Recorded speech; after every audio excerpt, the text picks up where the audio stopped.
श्री गुरुवे नमः। ऐंकार हींकार रहस्ययुक्तो श्रृंगार गुणार्थ महाविभूत्य ओंकार मर्मः प्रतिबोधिकाभ्यां नमो नमः श्री गुरुपादुकाभ्यां। ओम शांति शांति शांति। प्रणाम भगवान।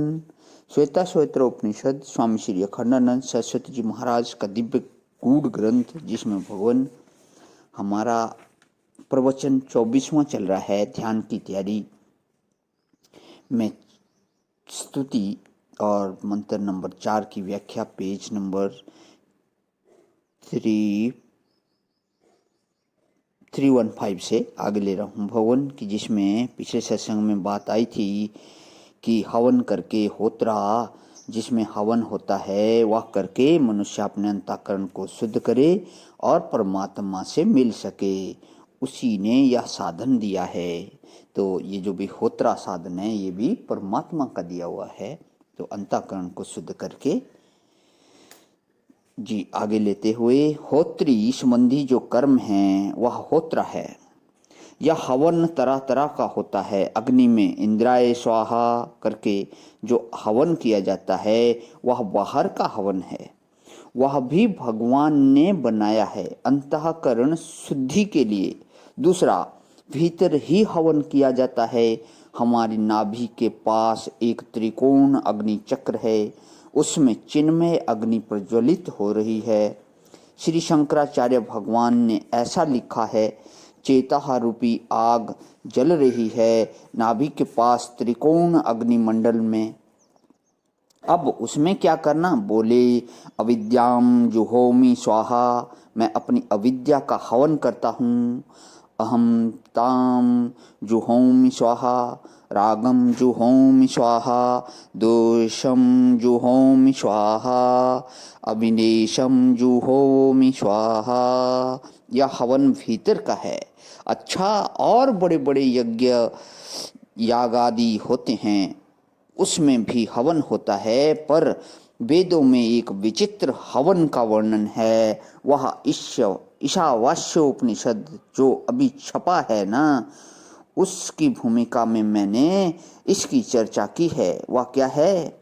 उसको सर्वमेध बोलते हैं।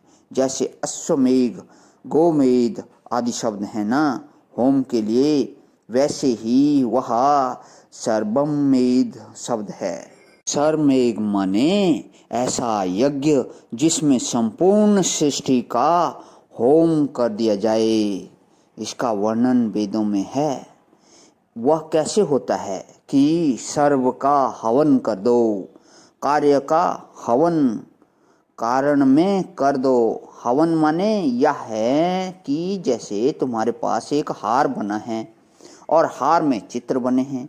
क्या चित्र बने हैं? कि कोई शेर का चित्र है, कोई हिरण का चित्र है, कोई स्त्री का चित्र है, कोई पुरुष का चित्र है।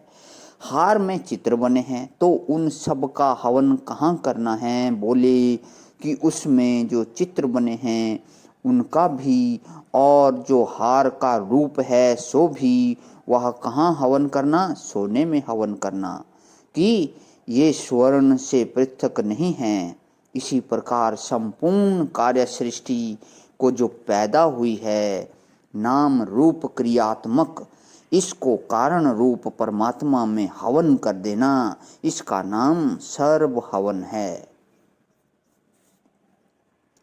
सर्व होम, सर्व मेघ, सर्व त्याग यज्ञ इसको बोलते हैं। केवल परमात्मा ही परमात्मा रहेगा।